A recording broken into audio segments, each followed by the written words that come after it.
Everyone, in this tutorial I will show you how to get a streak pet on TikTok. First, open the TikTok application.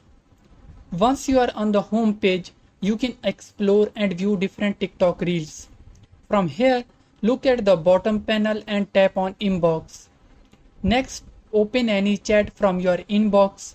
At the bottom of the screen, just above the text bar, you will see the option for streak pet. Tap on it and then select send invite to invite your friend to raise a streak pet together. Once you have sent the invite, all you need to do is wait for your friend to accept it. After they accept, you will successfully have your streak pet on TikTok. That's all it takes. By following these steps, you can easily get a streak pet on TikTok.